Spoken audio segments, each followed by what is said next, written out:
There's all these arguments over tariffs. Mark Cuban, no, it's it's the worst thing. You should never do it. Trump, my favorite word in the dictionary is tariffs. Everybody's talking about trade deficits, trade surplus. How the hell does this thing work out? I'm going to explain to you tariffs in a way that you can explain to anybody moving forward. You ready? Let's just say I am an accountant and I need referrals. I want you to give me clients because I need to grow my business. Let's say you sell auto insurance and we meet each other. We're friends. We're networking at a local Chamber of Commerce event. We say, hey man, you give me one referral, I'll give you a referral. You want to kind of share some clients together? Let's do it. No problem. So all of a sudden, a month later, I've given you 5 referrals. You've given me 0. I have a referral deficit of -5. You have a referral surplus of +5. Trade deficit, trade surplus. You get the idea? Now, think about it if a year later, 5 years later, you and I are giving referrals to each other. I sit down and I look at the numbers and I said, wait a minute, Johnny, I've given you 1,100 more referrals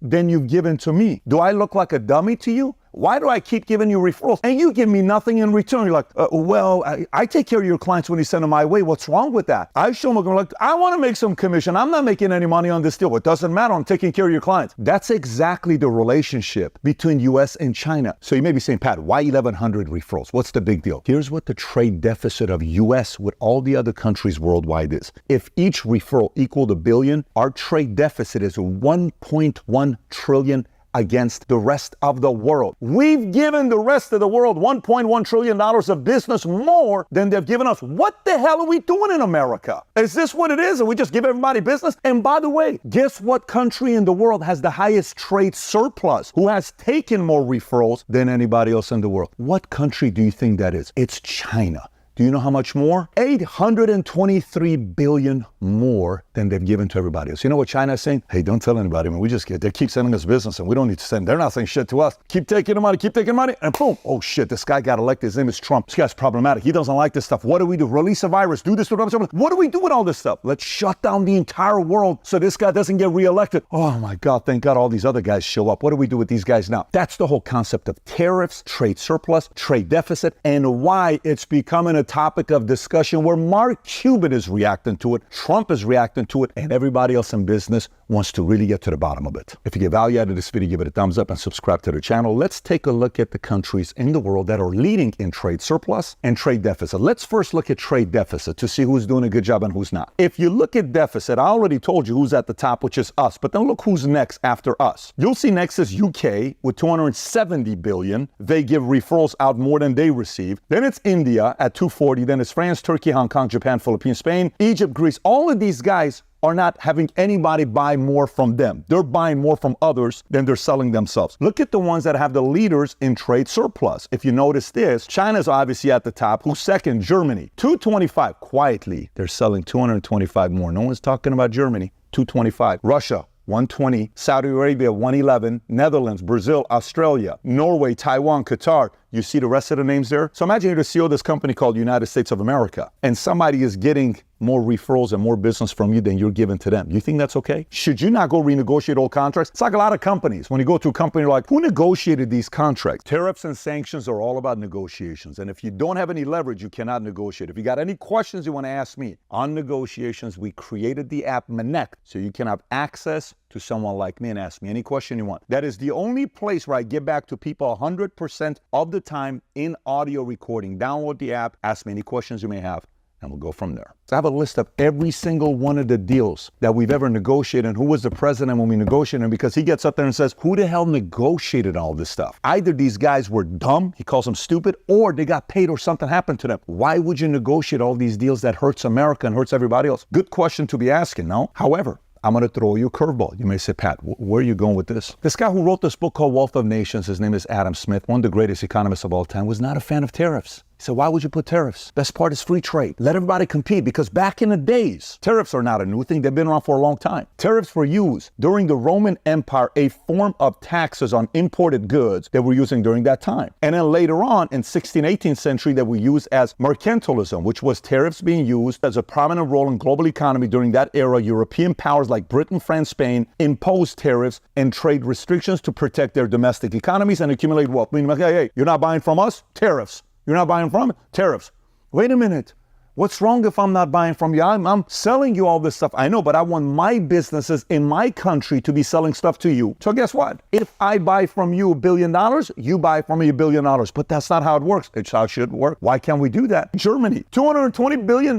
We buy you Mercedes, BMW, all this stuff. Yes. How about you buy some cars of Ford? How about you buy some cars of Chevrolet? How about you buy some cars that we have here? No. We're okay with our cars. Why are we buying your cars? I'm sorry. Why are we sending all this business to you? Buy some other products from us to match the $220 billion. No, that's not how this works. Bullshit. We're giving you the money. Guess what? You don't want to do that? Here's tariffs. That's the leverage a president has. However, when Adam Smith came out and he said, in order to have free trade, tariffs disrupts it. Let everybody go compete because it causes the price of goods to go lower, which he's not wrong. Like when Toyota came in here in 1958, sold the first Toyota, and in 1972, Toyota sold 1 million Toyotas in a year. It's like, oh my God, we have to find a way to lower the prices. Ford, we can't compete with these cars. They're cheaper, they're giving more miles per gallon. We got to make our cars better. So all these major companies in America that were like able to make all this money, oh man, this isn't a good thing. Why do we let Toyota come into America? Free trade. However, even Adam Smith says on 2 occasions we should use tariffs. Do you know what Adam Smith were the 2 occasions to use tariffs? Here's what he said. 1, defense of domestic industries essential to national security. And 2, counteracting tariffs imposed by other nations, creating a level playing field, which means what? You put tariffs on us, we put it on you. So why is this important? Because, hey, some of that is happening right now with China. Look what America did. So if I'm a president, if you're a president, shouldn't you use this as a way to find out defense against domestic industries essential to national security? China hurt us during COVID, did they not? Should we just sit around and keep letting them have a $823 billion national surplus? You know, when it comes down to trade surplus, when it comes down to all the money they're making, and we're at 1.1 trillion. By the way, as a president, as anybody in business, you have to know what areas you have leverage in when you're negotiating.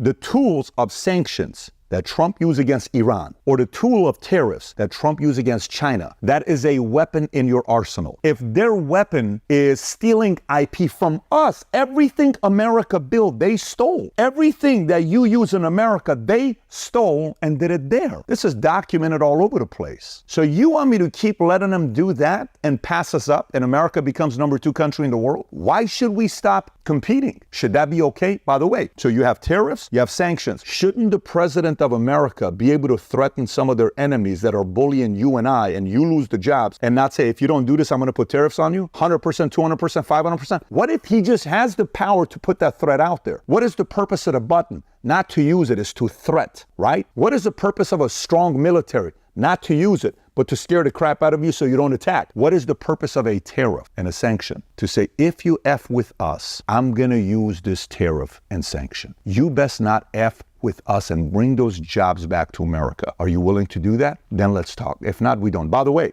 steel industry. In the 40s and 50s, we were the ones running the world, steel industry. Employees left and right work in the steel industry. 700,000 people in America were working in the steel industry in the 50s. You know what that number is today? It's number 140. How the hell do we go from 700,000 people that take care of their wives and their kids to 140,000? You may say, I don't work in the steel industry. Who gives a shit? Go to Pittsburgh and see what they're doing. Hence, Pittsburgh Steelers. Whatever industry you're in, if it directly impacted you, would you not be upset about it? Imagine how upset they are. By the way, if I ask you right now, of the top 15 steel industry companies in the world, how many companies of ours are in the top 15? What would you say? 5? Would you say 10? 8? Where do you think we're ranked? You think one of our steel companies is in the top 3? We're probably number 1, right? Take a look at this list. Here's, as of 2022, top 15 crude steel producers worldwide. Number 1, guess where it's at? China. Number 2, Luxembourg. Number 3, China. Number 4, Japan. Number 5,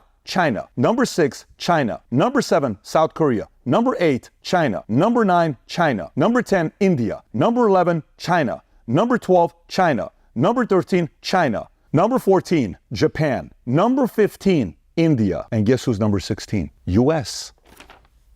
We used to rule the world in steel. What happened? Oh, we gave the business out because it was cheaper. And we went from 700,000 hard-working Americans supporting their wives and their kids to 140,000. Go explain that to 560,000 people that were working in that industry, and now those jobs are in China. You know how many of the companies out of top 15 are China? Let's count. 1, 2, 3, 4, 5, 6, 7, 8, 9 out of 15. Are you competitive? Do you like to lose? I don't like to lose. Are you an American? Do you want your country to win, or do you want China to win when it comes down to this? Why? What happened to Andrew Carnegie's steel? What happened to us rocking it with this industry? Bad policies negotiated by weak negotiators helped China be 9 out of 15 worldwide. You want to know all the different negotiations happened and who the president was when this took place? I'll read them to you, and you go judge them, because it's not only one side, it's both sides. Ready? The USMCA, United States-Mexico-Canada Agreement, happened in 94. You know who the president was? Bill Clinton. You know who went back and renegotiated? A guy named Donald J. Trump. Next one. The United States-Korea Free Trade Agreement. You know who negotiated in 2012? Barack Obama. Okay. You know who renegotiated that? A guy named Donald J. Trump. The Central American Dominican Republic Free Trade Agreement. You know who negotiated that? Bush. You know if there's been any negotiations? No. This was 2006, 2009. Australia-U.S. Free Trade Agreement, 2005. No renegotiations. This was under Bush. U.S. trade agreement with Bahrain, 2006, under George W. Bush. No renegotiations. Chile-U.S. under President Bush, 2004. No new renegotiations. Colombia-U.S., 2012, Barack Obama. No new renegotiations. Israel-U.S. Free Trade Agreement under Reagan, 1985. No new renegotiations. Jordan-U.S. Free Trade, 2001, Bill Clinton. No new renegotiations. Morocco-U.S. Free Trade, 2006. Guess who was the president? George Bush. No new renegotiations. Oman-U.S. Free Trade Agreement, 2009. Bush. No new renegotiations. Panama-U.S. 2012. Obama. No new renegotiations. Peru, are you getting bored already? Peru-U.S. 2009. George W. Bush. No new renegotiations. Singapore-U.S. 04. Bush. What do you think? No new renegotiations. You think maybe there's an opportunity for a new person to get hired and said, hey, this is such and such colony on behalf of U.S. and the President of the United States. I'm flying out to you guys next week. We are no longer going this deal that we have, or else we're going to put a tariff on you. I have the breakdown here. Out of all the countries that we have surplus in, not deficit. You know how many countries it is? Argentina, 5 billion, barely any. Chile, 6 billion. Brazil, couple. Colombia, couple. Nigeria, 1. Egypt, 3. And a few others. Mexico, negative surplus.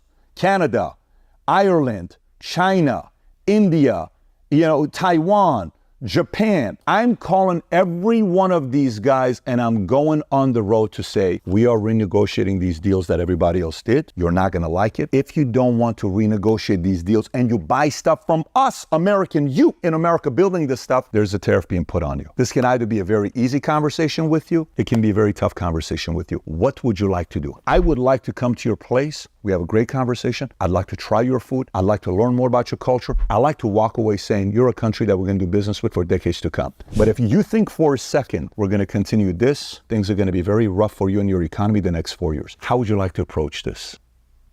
No problem. We're on our way.